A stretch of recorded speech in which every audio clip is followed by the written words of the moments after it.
And if you look up here, that is a picture of St. Nicholas Abbey done in 1852 by one of the previous owners of the house, Lawrence Trent Cave.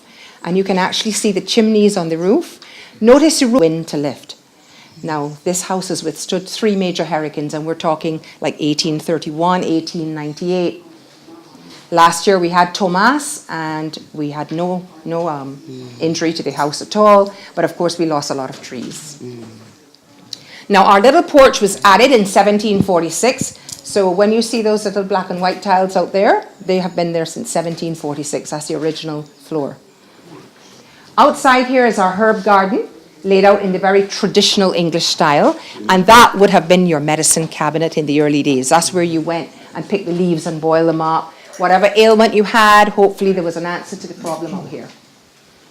Now we're going to go into the study so you can see the masterpiece of the house. And as you pass here, this is the sailor's valentine. This is shell work done in Barbados, and the sailors would buy these when they visited Barbados. Barbados being the first port of call, we had many sailors here. So that shell work, something like that would take years to complete. So the sailors came with the shells, but who? No, they were made here in Barbados. Okay. Okay, the local ladies made these. They would pick up the shells, yeah, and see the little heart shape. You always knew then that's a sailor's valentine with a little heart shape. So you knew you were pretty special when you got one of these. Now come on in, we're going to squeeze in here. I better turn on this light so it gives you a little more light. Sorry. Or library chair. Made in England in 1936 at a cost of £42. Now this is how the gentleman got in. Once he was in to stay. He's not going to get up every 5 minutes. So in he gets, prop up his newspaper and have a little read. He would keep a little bell here that he would ring each time he needed something. Lower it back down, it became a desk. So they would bring all his book work and bills, and he would sit and do his work, ring the bell, they clear, he could have lunch. Then, of course, after he want to read his book, so he sets his book up for a little read. There is the bookmark. Should he fall asleep while he's reading, he won't miss the page. He has his lamp for use at night. He can press this, and it goes right back to form a bed. He can have a nice sleep. When he wakes up and he wants to go in. Now, I told you that the house was owned by a particular family, the Cave family, from 1822 to 2006. When you see the movie that we show, Barbados 1935, it's actually narrated by Colonel Cave himself, who was the only one of the Cave family that actually lived in the house.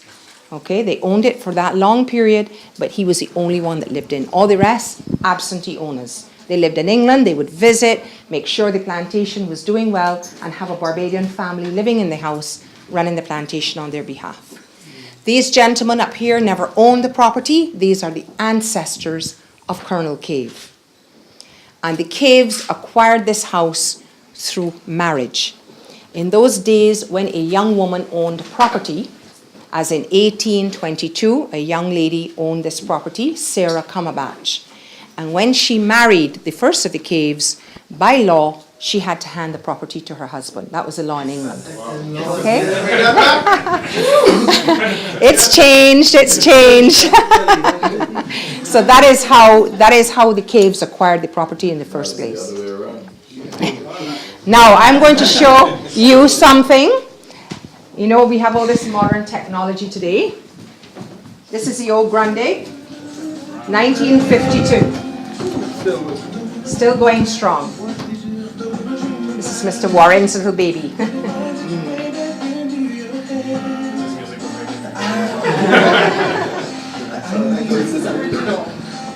So that's still going strong.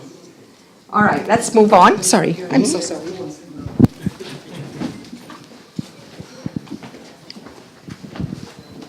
Now we're going to go outside, but I just wanted to mention that this grandfather clock has been standing here since 1800 in the same spot. Still carries correct time, okay? We wind it once a week. It keeps going. Everyone, this is Hurricane Janet. There we go. That's the bar graph showing the moment when the pressure dipped and the hurricane hit in 1955 and the old barometer. Okay? So that's Hurricane Janet, the last direct hit Barbados has had. Now this is a brand new building designed and built by Mr. Larry Warren. And as I told you, the bricks on the floor are all ballast bricks that came down years ago from Bonnybridge in Scotland. This valuation or inventory was done in 1822 by the first of the caves, listing everything that belonged to the plantation when he took over it. Okay, so we have like silver, china, sherry, wine, port, animals, and the slaves. After each name is a value in pounds. 150 pounds being the highest you were worth. It goes right down to the zeros no longer working. They were still looked after and to be listed because they're no longer working. Were the male slaves more? Yes, but the female were pretty high. There are a few of them, but they're pretty high. 125. There are a few 100, so they're pretty high too. I'm at St. Nicholas Abbey. It's a wonderful place, and the scenery, the vegetation is absolutely beautiful. I'm here with Heather Stout, who is the operational manager here, and she's given us a tour already. So unfortunately, you might not have got that, but here we are. You're going to give us a brief about the history of St. Nicholas Abbey. Okay, nice to have you all here. Thank you very much. I hope you enjoy Croftover. Oh, yes. Now, St. Nicholas Abbey is an old plantation great house. It's situated in the parish of St. Peter in the northern part of the island, and it was actually built in the 1650s by a gentleman who came here around 1634 as an early settler. And it is, as I said, a very old plantation great house. It's called St. Nicholas Abbey, but it's never been an abbey. Nothing religious going on here. Most of our visitors that come through have a tour of the Abbey, and then the area that we are in now is the what we call the Sugar Museum, where you have a taste of our rum.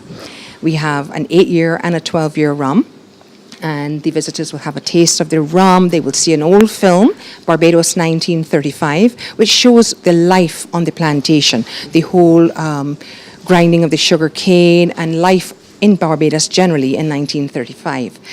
Now, this place is very rich with history. There was actually a family, the Cave family from England, who owned the house from 1822 right through to 2006.